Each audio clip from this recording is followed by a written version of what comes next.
The Dentalpreneur Podcast. Okay, doctor, it's time to put down that handpiece. You're listening to the show dedicated to helping dentists get their lives back.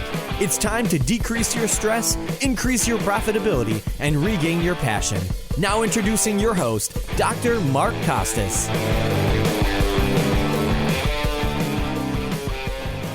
Hello, everyone. Welcome to another episode of the Dentalpreneur Podcast. I'm your host, Dr. Mark Costas. What is up, my friends? I hope you're doing great out there today in podcast land. It's going to be a fun day for me because I'm hanging out with a couple of my buddies from San Diego, my favorite city, people that I've known for quite some time now, people that I trust very much in their area of expertise. Let's welcome Laura and Michael to the podcast. Laura is one of the co-founders of Wonderist after 10 years in the advertising world on both agency and client sides with General Motors, Kohl's department stores, Microsoft, and Sony Pictures. Laura took the jump into small business ownership in 2011. Since then, she's been having a ball helping dental practices find their marketing footing and educating their clients. Michael Anderson is one of the co-founders of Wonderist. Michael's passion for entrepreneurship landed him square in the middle of Milwaukee's growing startup community. Playing an active role on the local scene, he and Laura started laying the groundwork to grow Wonderist Agency. With artistic vision and a scrappy jack-of-all-trades mindset, Michael has brought energy and strength to a great foundation. Laura and Michael, what's up, guys? How are you today? Nice to see you. Hey. You know, I had flashbacks to our wedding. It's great. We had this pastor come in, we had this Lutheran wedding. We didn't really know him and he was retired. We were concerned when we had the second meeting and it felt like we met him for the first time again. So, he's going to get up and say a few things about us. And we gave him, Laura gave him some notes.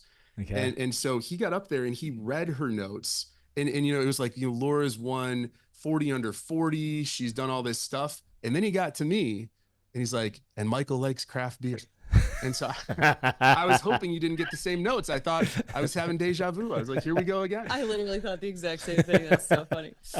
Nope. It was the equal number of words. It was well distributed. Well That's done. Right. Hey Perfect. Guys, what's going on? I've had my, not much. What's going on with you? Is this a home studio or are you guys at the office?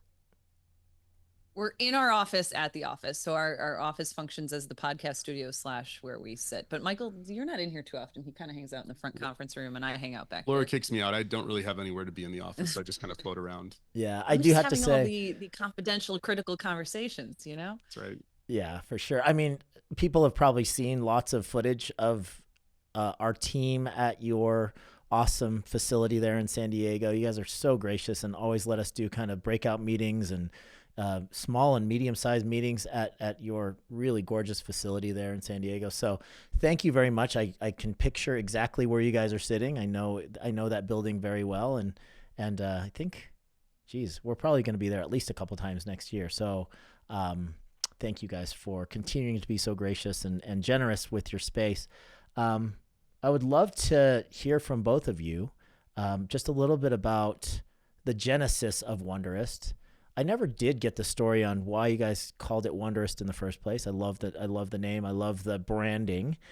So maybe you guys can tell us the genesis of this, how you got into dentistry in the first place, and why Wonderist ended up being the name.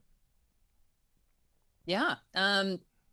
So I had been working, you kind of gave the intro. I've been working at agency side, client side for big companies and, suffice to say, I kind of knew maybe in the back of my head I might own an agency someday, but I didn't really know the practical application of that. And I was just kind of miserable. I didn't really like taking instructions from other people. And I didn't really like it when I had a better idea, but they were like, no, this is the way we do it. And you'd be like, well, why? And they'd be like, well, this is the way we do it. And I just don't love that for an answer a lot of times. And so I was working for the movies, which sounds like the sexiest job in the whole wide world. I was placing tier 2 local media for Sony Pictures. And, you'd walk into the office and Adam Sandberg would be there chit-chatting about what billboards he'd get on Wilshire for his movie. And you never knew who you're going to see in there. You'd walk into the cafeteria and you'd see Adam Sandler with his wife and kids wandering around. And so it was just it was cool in that regard, but the work itself was, ugh. So at that point, I had a friend who was a dentist call me, and he was graduating dental school at Marquette, your alma mater. Yay. And he said, "Hey, I think I'm going to start a dental practice. Would you do this marketing thing for small clients like you do for big clients?" And I was like, I don't know. Sure, I'll try. And so in my spare time, I started working with him on a marketing plan, and he's a wonderful practitioner, still our client today, 12 years later, wonderful businessman. And the first person that really had some hope and faith in what could be. And so he's like, here's all the marketing, here's all the pieces. And I was kind of consulting at that point for marketing, where I would do the things I knew how to do, and then I would contract out the things I didn't know how to do, like run a PPC campaign or build a website or do photo and video, and then I'd quarterback it for him. And he was like, "I think you're kind of onto something," after we started really making the phone ring, and he had 2 and 3 locations. And I was like, "Oh, okay." And so he said, "Let me introduce you to a couple people," and introduced me to a few people. And suddenly I had, I think it was three or four clients that I was doing this for. And then I met Michael, and I can give do I long story or short story today? I'll short story today.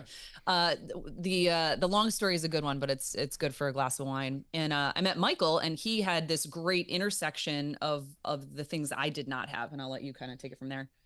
Yeah, I mean, I'll just say this. When I met Laura, I stumbled into college, stumbled out of it. I started as studio art and thought being an English literature major would be a lot more employable. So, that kind of tells you where I was at in life. And by the time I met Laura, I was working for a startup focused division of a Fortune 500 company, really got a chance to focus on how you could use marketing to scale businesses. And so when I saw what she was doing, I think you'd just gotten your 3rd client. And I was really impressed that she'd found this vertical, this space that had a huge need. And at that point, now 12 years ago, dentistry, unfortunately, marketing hasn't progressed that much since then. There's a lot of stick dentists in a box, lots of stock images, lots of done for you, easy, press a button, marketing will triple your business. And then people get frustrated when they don't get the results they want. And so we set out to do it differently. And we really focused on building a team that could execute at a high level. We focused on ditching stock images. And you asked the question about the brand, and I'll answer that. If you ask Laura, she's going to say, "Hey, listen, it didn't really come from anywhere. I was kind of wandering the world and so wonder kind of came out of that." But I think what it's evolved to mean today, the word we love in that is wonder, right? And one of the big things for Laura and I is curiosity, and that really embodies that. So if you work with us, there's our wonder sites and our wonder funnels, and we wear shirts that have wonder on them. Wonder has really become a huge part of our brand, and it's something that we want our team to bring forward to our clients, and it's something that we also see in our clients too. They're curious, they have questions, they want to be involved. And so the wonder part of our brand has really been the thing that has been the common thread through everything we do. Awesome. So thank you for indulging me. I did not know that about your past and how that initiated. I would love to hear, and forgive me because I want to talk about some really, really high level stuff, but the nuts and bolts of marketing is fascinating to me. And the fact that I work with dentists on the daily, and one of the things that still frustrates a lot of dentists is their failure to be able to get traction in their marketplace from, a consistency standpoint, from being able to attract their avatar, their ideal customer. And it feels to me like a lot of people are just one good campaign or one good idea away from really just breaking their practice open and really having things click for them. And I also say that about human resources, right? It's like, oh my gosh, you're just like one good office manager, one good associate, one good something away from just making this thing fantastic, but you're like in purgatory. You're perpetually just kind of hanging out in the medium zone. So what do you guys feel is that differentiator in a marketing campaign or a doctor or a strategy that really makes kind of the people that excel past purgatory versus the people that are perpetually stuck? I mean, to me, the answer is that you are the business, right? Especially when you're a one practitioner practice, is like you're the business, your culture is the business, and what you put into the world is what everyone needs to see. And so there needs to be something interesting to say. There needs to be something interesting that you do. You need to, whether it's unique to you or it's a part of who you are, you have to have something to say that is a differentiator in the marketplace, that is easy to hook your teeth into, hook your hands into, that is a reflection of you. So like Michael and I are here because we are the business, right? We're so much a part of the business. The culture is so much a part of the business. There's a reason the three of us are talking and not someone else from our team. And I think that doctors have to realize that if they want to see growth, if they want to see consistency, if they want to have traction in the services that they want to offer, they have to find the thing in themselves to leverage to the outer world. So I want anyone listening right now to do this. Pull out your phone and pull up your website or pull up your Instagram. And I want you to look at it, and I want you to see if you see yourself, see your business. Some of you may have open scratch practices. Other of you have been operating for 20 years. There's all these things that make you unique. And I think when we start there, say you've got to have something different, it stresses people out, because I've had many dentists say, well, I'm just a dentist. Okay. What do patients feel? Why do they come back? And oftentimes it's the relationships that they have, or maybe the space that you provide, or the results that you drive. And now go and look at your website and look at your Instagram or social media and ask yourself, do I see myself there? And I think some of you are going to confront the reality that you already know, that you're kind of having this like great surprise for people. You're like, well, if you go on my website, it's a bunch of stock images. Some marketing agency told me to connect with patient avatars, and I have grandma and grandpa sitting in a field, and that's it. They don't get to see me or the team. So the number one hack here for anyone that's feeling stressed is you got to get rid of stock images. And there's no excuse. 10 years ago, 15 years ago, okay, you have to hire someone for a lot of money to come take photos and videos. But today, what you can do is you can even use your phone, right? You can really create really high quality content. So that's the one thing. I want to offer one more thought. I find where marketing gets stalled out a lot is that we tell people the thing we want them to know. So for example, I'll say, San Diego's best dentist. That's what I want you to know. But do people believe that? I don't know. Probably not if you just say that. So you need to shift your marketing mindset to go one level deeper. Give somebody something that will help them believe the thing you want them to know. So if you said 2,000 Google reviews, right? That might make in San Diego, that might make someone believe that you're San Diego's top dentist. Or if you showed an award that you got, we literally got nominated for San Diego's top dentist, literally, and we won it.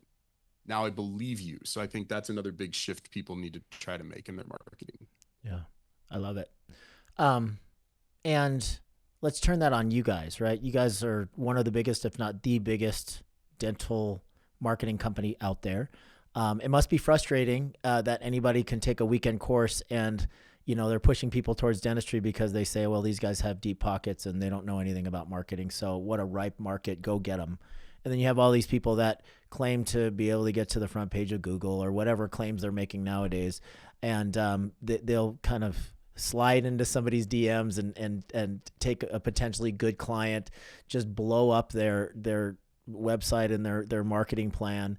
And that person walks away feeling disgruntled and tells people that marketing doesn't work, right? So that's what you guys are dealing with. And I can see that would be frustrating, but you guys are extremely established. How have you guys been able to create the foundation and the growth that you've been able to experience over the last decade? It's the 10-year overnight success, right? Yeah. Just been quietly staying in our lane. We don't worry too much about what other people are doing. I think Michael and I have really kept our nose to the grindstone the last 10 years and tried to put forward a product with a team that is able to produce results on a consistent basis. And slow and steady is the race, right? Slow and steady wins the race. There's no silver bullet in what we do. There's no magic overnight thing the same way. Well, minus Ozempic now, that you don't lose weight overnight, right? You don't become fit overnight. It's consistency, it's training, it's building your muscles, it's building the culture, it's building SOPs. The same things that dentists are taught to do in their business every day is the same stuff that we've done, right? We've put our nose to the grindstone. We've evolved ourselves over and over. We've built something and then took it apart and rebuilt it again. And we found a team that is excited to do that kind of stuff over and over again and to serve their clients. I think that's really the thing that's really been the game changer for us. You know, I like to relate it back to dentists because we'll get this from time to time. And I think when you're in an industry that's familiar to you, it's so easy to see what's happening, right? And you think about being a dentist, you're established, you've been open for 20 years, you placed implants for 15, you're accredited, you got, you know, you built a team. Yes, you pay them a little bit more. Yes, you're more expensive. You've shifted towards fee for service. You've gone through all these hoops and you know why, you understand. And then corporate dentistry moves in down the street. There's a brand new associate and hey, they'll place implants as well. You can see that there's this, you know, in the business model, why things are going to be different for a patient. You know that that person has less experience. It's the same in marketing. And so for us, you know, we see people pop up all the time and they'll promise the world. And for us, the hard part of marketing is not the ideas. It's not the strategy. It's the execution. It's hiring good people. It's retaining good people. It's having processes in place. And so I welcome growth in marketing. I welcome the new companies that come in, and the ones that will stay are the ones that do the hard work. That's not overnight. And the ones that won't make it quickly get weeded out by dentists who speak up and say that didn't work for me. And so I think that's why we just continue to focus on ourselves and making sure that what we're doing evolves, which it has to. Yep. So obviously there are different strategies for different marketplaces, and you guys happen to live in an extremely competitive marketplace. If you were a dentist, somebody that was acquiring a dental practice in the middle of a very saturated area, say La Jolla, you would probably have to work in a different manner and have a different strategy than somebody in maybe Des Moines, Iowa, or something like that. So what does that mean? Does that mean even more differentiation? Does that mean more ad spend? What actually pulls people apart or separates people in an extremely competitive marketplace? Do you want to take that one? Yeah, I mean, I think every marketplace is different and everybody's goals are different. So a scratch startup that's a fee-for-service practice is different than an established practice that is shifting towards doing all on X cases. But I think, you know, probably the first thing is really truly understanding your goals, and that's going to help dictate your budget and strategy. And I think, you know, oftentimes I find when we talk to dentists, wherever they're in the process, it's amazing how little time they've spent on that one piece. And you know, you could say, hey, well, isn't that the marketing agency's job? Sure, but you have to have some center point. You still are the business owner, and you gotta know what your goals are. And I think that once you have that, the things that we've found that remain the same, that everybody should carry forward. One, make sure your budget is based on some calculation and understanding of your conversion rate. What I mean by that is if you generate 100 leads, a marketing agency should roughly be able to tell you how much it costs to get you those leads, cost per lead. And then you should understand, when I get 100 leads, how many do I convert? So if I convert 20, you now can say, okay, is my budget going to help me meet my goal, or do I need to increase it, right? And I'm simplifying math there a little bit, but you can kind of back your way into, do we have a good plan? And then, most importantly, are you competing in your market when people find you, right? A lot of times I think people think marketing's job is just to get you out there. Let's just, you know, Google ads, social media ads, all this stuff. Let's just get in front of people. What is it that they think when they see you? Are you differentiating? Have you replaced your stock images? Do you have a message that makes you different? What is the thing you hang your hat on? And then the last piece of it is you've got to track things. And I think that's what we see oftentimes. People get close, but they don't really. You know, if you ask most dentists, hey, what's the ROI of your marketing? I don't know. My marketing agency tells me it's going well. My marketing agency tells me I got 150 phone calls last month. Well, how many of them actually converted to patients? How much production did you generate? How much did you collect? And making sure you have a system to track ROI so you can know what to focus on and what to turn off is something that is essential and very much missing in today's dental marketing space.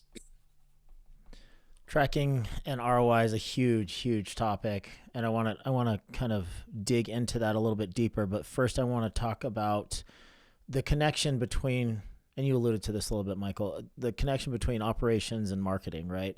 It's difficult, I bet, for a marketing company to say, all right, we got the phone to ring, but something is happening on the other side. Like, what are you guys doing to make sure that you have a replicable model or process for answering the telephone and closing those potential new patients to get them to come through the doors? So what happens when you have data that shows that the phone rang 150 times based on a campaign that you've created, but the doctor/client is frustrated because those aren't turning into new patients? I think the first thing is recognizing it. I've done this for long enough to know that many times where you run into a problem is you just don't know. Mm-hmm. You know, I can think of one call. I have it saved on my computer, and I won't embarrass anyone by saying who, but you know, we had a client that kind of said, hey, marketing's not working great for me. And I started listening to calls. First call I listened to, you know, this guy calls up. He says, hey, listen, I'm dental emergency. I'm my tooth cracked. I need to come in. The front desk says, hey, well, listen, where are you coming from? And she says, oh, it's location. She says, well, that's an hour away. You know, can you find anybody else? Have you called anybody else yet? And he says, well, you know, I've called a few people. And then she says, well, you know, it's gonna be longer. He says, well, I have a car. Okay. He got through that objection. Right. And then he said, what about your insurance? Well, I got Delta Premier. She's like, I've never heard of it. That can't be true. Wow. And so I had a call with the doctor and I was preparing, how do I gently lead him here? And we both got on the call. And before I opened my mouth, he said, Mike, I listened to the calls. I know what you're going to say. And it was great because we had clarity. Mm-hmm. And how many years had something like this been going on? I don't know. Mm-hmm. So the first thing is to recognize we're not a coaching company. You know, we're blessed to have wonderful relationships with coaches like you. Mm-hmm. And so I think for us, we help identify and we help direct. We say, hey, listen, you know, there's wonderful professionals that make their entire career out of helping front desks learn how to close calls. Mm-hmm. But the one other thing we do is we help with those missed opportunities and gaps. This is where I find front desks run out of time. They don't have it. So you miss a phone call, what happens? Somebody calls and says they're interested, but they need to follow up. How do you remember? And that's where our CRM has the ability to automate follow-up, missed call, text back. You know, if you don't have this today in your practice, huge missed opportunity. Someone calls, it's lunchtime, they missed the call. We text, hey, sorry, missed your call. How can we help? You catch them before they move on. Mm-hmm. Someone says, hey, I'm going to talk to my wife and I'll get back to you. We put them in a funnel and we follow up with them and say, hey, it's the end of the day. Did you get a chance to chat? Here's a link to schedule. That's the kind of stuff that makes a huge difference. Yeah, that's huge. Okay, so thank you. That was a great kind of touch point on operations integrating with marketing. Let's talk about technology and how you guys are able to track the ROI of a marketing spend. This is something that, you know, as somebody that really, really focuses on numbers of a dental practice, profit and loss and EBITDA, overhead, profitability, all of those things that a lot of dentists never kind of learned how to do, the basics of running a practice based on numbers and data and analytics. One of the things that frustrates me when I see the line item of advertising and marketing at 11%, and they're getting maybe 42 new patients per month. It doesn't matter. The numbers don't really matter. What matters is that they can't attribute those new patients to anything necessarily that they're doing for the ad spend. So I'd love it if you guys could talk to us about how it is that you help your clients get a good grasp on how their money that they're spending towards marketing is actually bringing in new patients, how they're able to track that.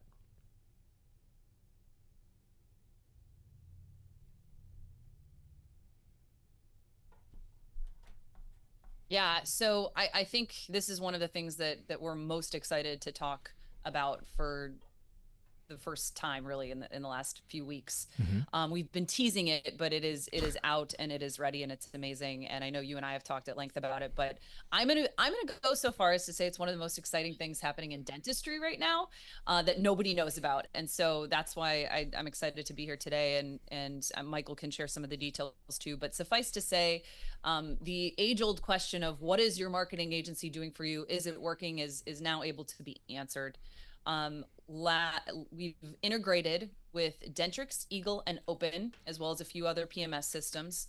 And we are now able to track from the phone call, from the online schedule, that Jan Smith called in on an implant ad. She scheduled an appointment for November 12th.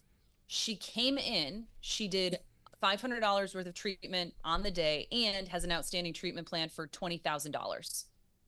Because we're able to take our technology, our integration, and reach in and pull that number out and match it, that phone number out, and match it from the call all the way to what's in your system. Wow. And so we've never before had that technology. And that's exciting for the marketing agency, right? It's going to lay bare the job that we're doing. It's going to lay it bare for the client and for us. Yeah. And I think that is one of the most exciting things that could be happening in dentistry right now, is to make that connection and to actually be able to produce a return on ad spend that's clear and clean for the very first time.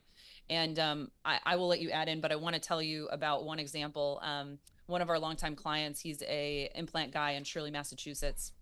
And he was one of our early beta testers. And I was putzing with his account the other day and I said, how much do you think you spent with us this year? He said, I don't know, like $50,000. I was like, okay, it's 55. It was pretty close. And I said, how much do you think we've generated you to date on that $55,000? And he was like, I don't know, like 120,000. And I said, no, $550,000. Wow. So he spent 55 and he made $550,000. I was like, do you want up the budget? He was like, yes, I do. Still like unreal. You have access. We have ability to tie it not only to the lead, right? Because marketing agencies in dental have been optimizing to the lead to date, to the phone call. Now we can optimize to the butt in the chair, which is so much more valuable. So much more valuable. Because your emergency campaign, I could get on the phone and say, Mark, that emergency campaign gave you 100 phone calls last month. And you'd be like, Laura, they're not in the chair. I don't know what to tell you. They're not in the chair. And now I can say, oh, well, that emergency campaign generated 100 phone calls, but I can see it generated 30 patients and this much production. Do you want to do more of that or less of that? Should we do that in another campaign? And that is power. I mean, that is power for a marketing agency. That is power for a client. And I'm so excited about that. Wow. Do you want to add anything to that? I crushed it. I mean, I think the only thing I'll say is that, we all, I think have heard at a cocktail party, Tesla's not a car company, they're a data company, right? And so we roughly understand and we'll talk about the fact that data is so important. But I think we rarely really understand why. And I think that for us, having this data unlocks so much potential in marketing. As this year winds down, we'll be rolling out online scheduling for our clients with better data attribution, more customization. As we get into next year, being able to literally understand where patients are at in their journey of case acceptance and reappointment lets us take a very active role in supporting clients and not just getting new patients, but making them active, happy new patients. I think about myself. I love my dentist. I went in, he said, Mike, let's talk about Invisalign. And I told him I wanted to. And we went, he put his great plan in front of me. I've got a great deal waiting for me. I left the office, my life got busy. He's waiting for another 6 months to talk to me again. That makes no sense. And the reality is dentists don't have anyone to own that. That's where we're excited as a marketing agency to partner with dentists and say, it's not just about new patients, it's about what comes after. And data is the bridge that lets us do it. That is fascinating. That's really cool how you guys have embraced technology to that degree. So dumb it down for me. So when you take on a new client, is this part of the package? Is this an upgrade to what a normal customer / client would get? Is this a box that they tick and say, yes, I'm willing to pay a premium in order to have this level of tracking, or does everybody get it? Yeah, so today it is an upgrade, and the reason for that is that we have so many clients that we're working with today that came in before we had this. And this is a great sort of operation discussion in business, right? I'd love to roll it out for everyone, but you've got to find a way to message that. There's a cost implication to it, and so today it's something that most of our new clients do. It's $150 a month, and if you think about it, there's a cost of data. What we literally do is we call out to your PMS, your practice management software, and we say, hey, send us data. We do it multiple times a day. And so there's thousands, if not tens of thousands or hundreds of thousands of data points that go back and forth, and there's a cost to that data. And so that really reflects that cost. And so almost all of our new clients are doing this. As we go into the new year, we're going to work on making sure all of our legacy clients get upgraded to this as well. Cool. Let's talk about reaction time. So if you have this data now, this is fascinating. If you have this data now and you see that this particular campaign really didn't hit like you wanted it to, how much time are you allowing to see if that campaign or that strategy will work next month, or if you're going to slightly tweak it? Have you guys still, or have you guys begun to figure out what that timing looks like, or is that going to be unique to each individual case? Yeah, probably the best rule of thumb is time is certainly important, but I think budget is more important, right? If you have a low level budget campaign, it's one of the downsides to that is it takes more time to understand if it's performing, right? So if you spend $500 a month on Google AdWords, you certainly can't tell in 30 days, probably not 60 or 90 days. 90 days is the first time I would begin to even start to say what's going on. But if you have a $10,000 a month ad spend, within 30 days, you should be able to start to make optimizations, if not before. And so I like to think, independent of budget, that a quarterly evaluation of marketing is pretty reasonable, right? I think if you overreact, we're middle of the NFL season, people are starting to get fired. It's hugely disruptive if you fire a coach on a team and you change there's a new playbook coming and you got to learn new stuff. That you got to recognize there's disruption. You lose momentum. So you don't want to be changing your marketing every 2 weeks, every 4 weeks. I think quarterly reviews make a lot of sense, and you need to make sure you have big enough budgets to feel that you've got data worthy of evaluation. Got it.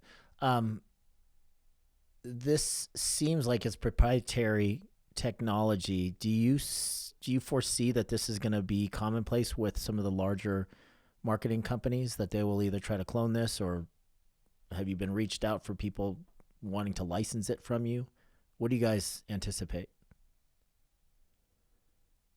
Yeah, we've had, so one of the great things about dental marketing is there are some wonderful agencies, wonderful people in the space, and we all know each other. We all kind of, solve problems together and talk throughout the year, talk at conferences, and we've had some really good conversations with some of our friends in marketing that are aware that we've done this, and they're excited. We've had some people reach out and say, hey, we're, when you're ready, we're in.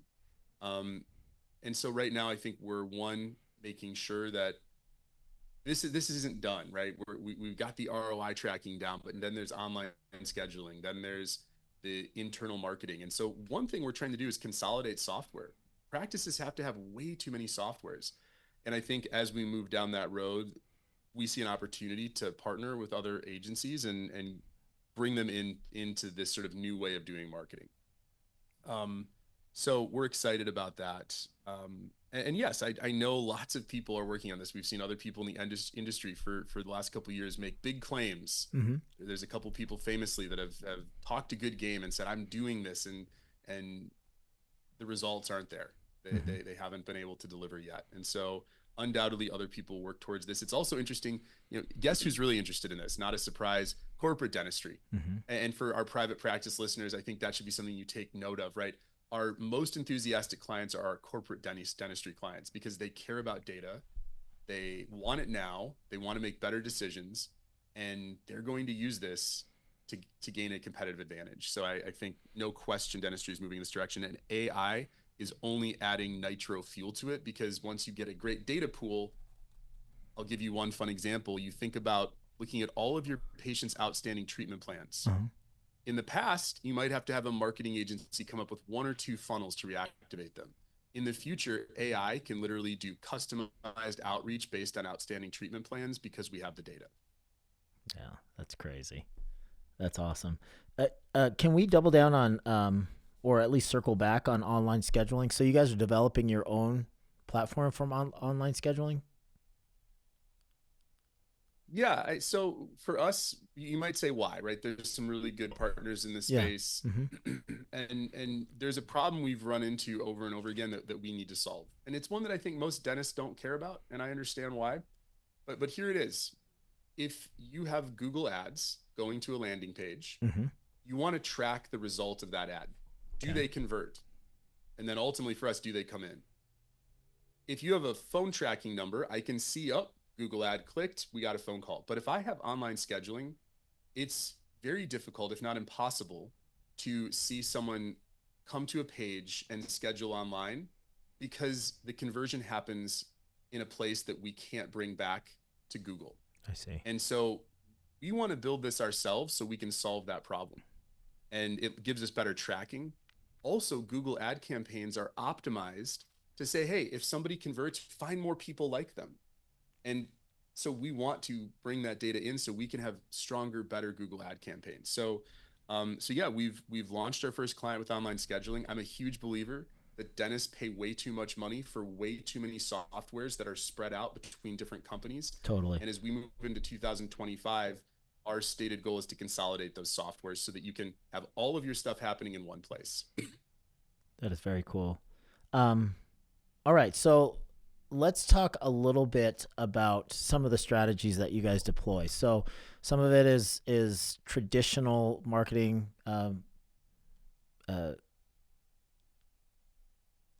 I guess what I'm asking is, give me a typical full service sample of what you guys would recommend for somebody that's brand new and that has, the ability to pay 7% of their 6 to 7% of their gross revenue towards a marketing spend. What would you typically suggest? Is that social media? Is that pay-per-click? Is that some of that is going to be website maintenance?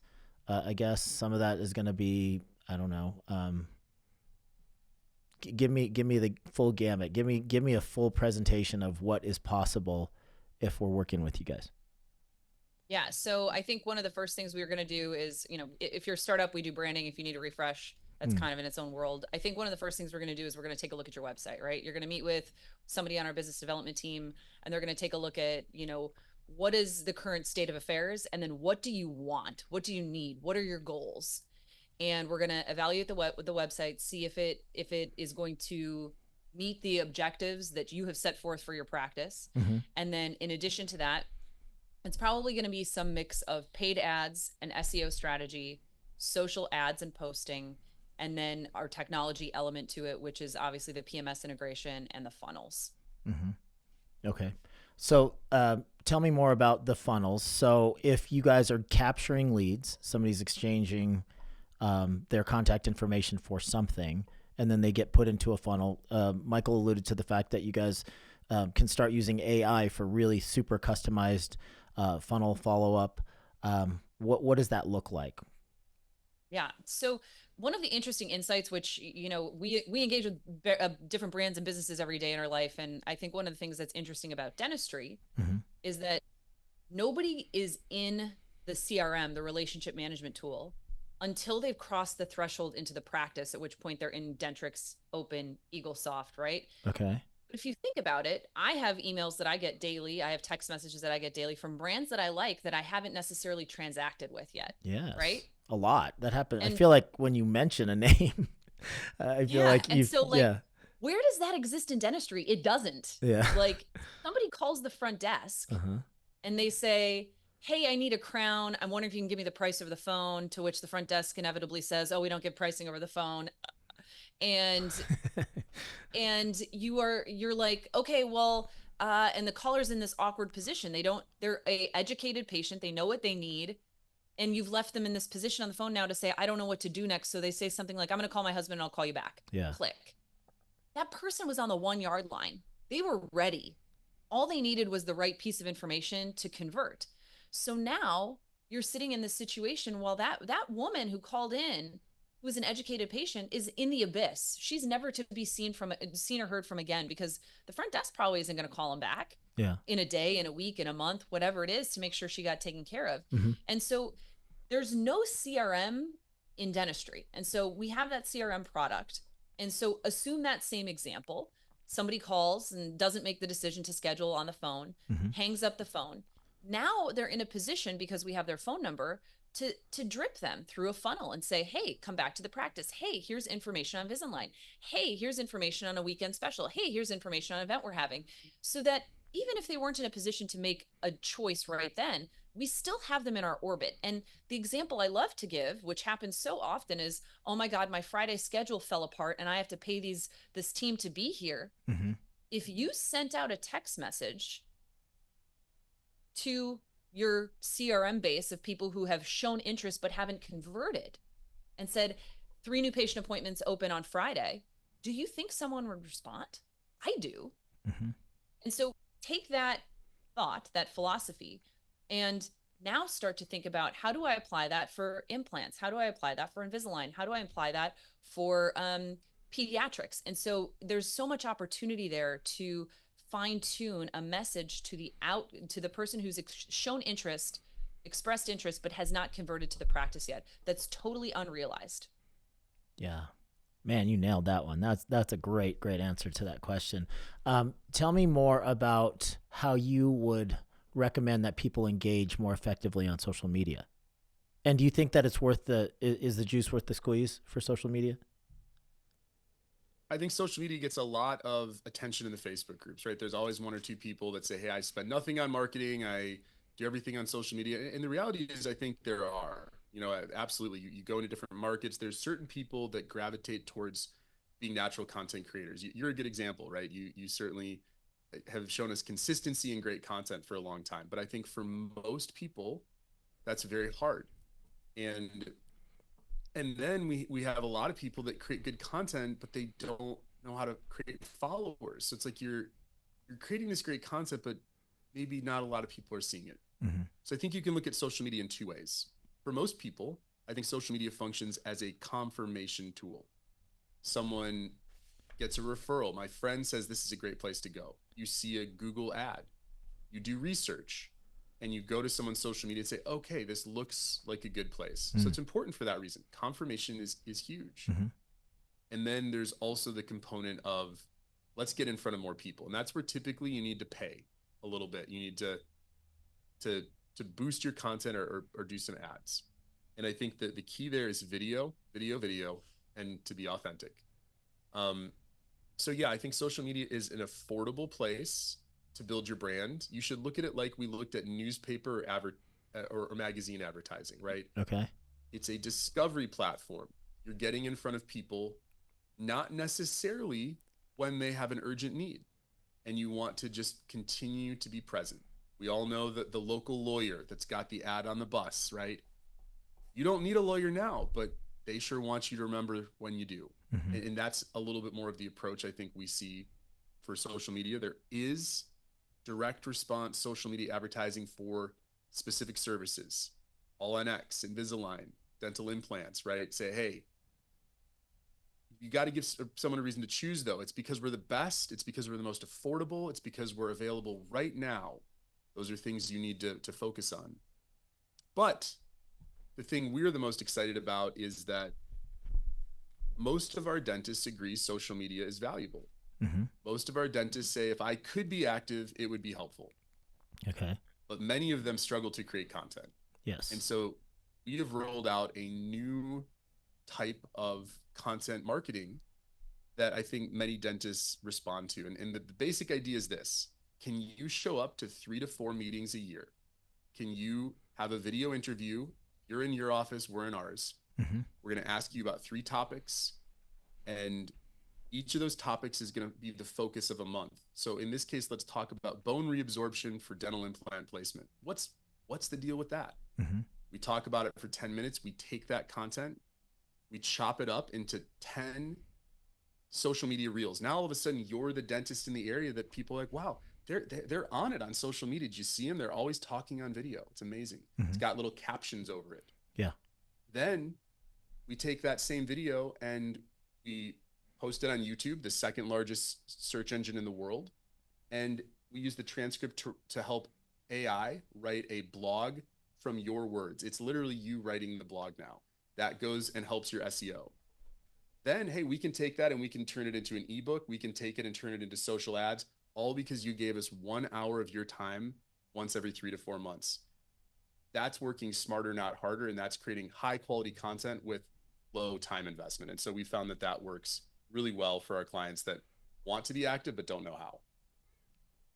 That is awesome. That is awesome. That's basically what my team does. They follow me around and they repurpose content, right? So like they're probably going to grab a clip from this and create a reel out of it, a 60-second reel. And that is just content. But if you are able to capture somebody in long form content and chop that up and redistribute that, appropriately, I can see that being really, really effective. And it's a huge, heavy lift if you try to do it internally. But if you guys already have the infrastructure to do that, I can see that being very valuable for dentists. Yeah, for me, create systems that scale for you, right? I mean, it's most of us find as we try to recommit to an exercise routine, to a new diet, to a new habit, it goes well for a little bit, right? Mm-hmm. It does. And then you go on vacation, you get sick, life changes, and you're back to where you were. And so I'm a huge believer in create a system that will predict success for a long time, not a short time. And that's what our job is. What's the optimal cadence for that type of content to be distributed or dripped out? Well, we want a 12-month plan, right? I mean, at the end of the day, people are looking for dentists every day. And so we want to be around, we want to be available, but that's a heavy burden for a small business owner to take on. Okay, so I'm a social media influencer too. My God, where's the time going to be found for that? Mm-hmm. And so we're doing these 3 to 4 interviews so that we have content that can really be effectively pushed out every week of the year. And that's the goal, to make sure that you're visible, you're active, you're consistent, relevant every week of the year. So do you think that once a week is sufficient?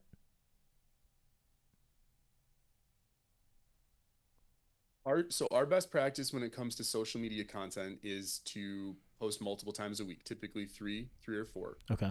There'll be people that'll tell you need to post 3 or 4 times a day. Mm-hmm. And I think that, if we owned a clothing brand, maybe we would, but I don't know if the average dentist should feel that level of commitment. I think a couple times a week between 2 and 4 is pretty good. Heck, once a week, if you have really good high quality content, that's I'd rather have high quality content going out less than spammy content going out more. And then for SEO, I think having 1 or 2 blog posts a month would be really strong.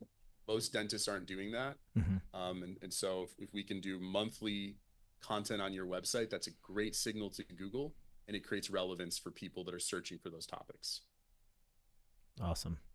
Well, just to summarize, you guys are up to a lot of things. You guys are up to your new ROI kind of technology tool that's going to be able to track in 3 major PMS softwares exactly the ROI on the different campaigns that you're doing. You're basically your ad spend. You guys are working on online scheduling, and then now you also have this social media influencer kind of package that you've rolled out. Busy year for you guys. And has all this stuff rolled out? Is it all ready to go, or are these things that are yet to be released? It's all in market. The only thing that's not in market right now is the Online scheduling. it's the online scheduling, which we have for one of our DSO clients. So we built something very custom for them, and by the end of 2025, we'll have it for all of our clients. And then, by the end of 2024, we'll have it for all of our clients. And then at the beginning of 2025, we're going to be rolling out our internal marketing, our re-engagement of existing leads and existing patients, more importantly, which in the past we had no access to. But now, I'll leave you with this. Mike comes in and talks about Invisalign.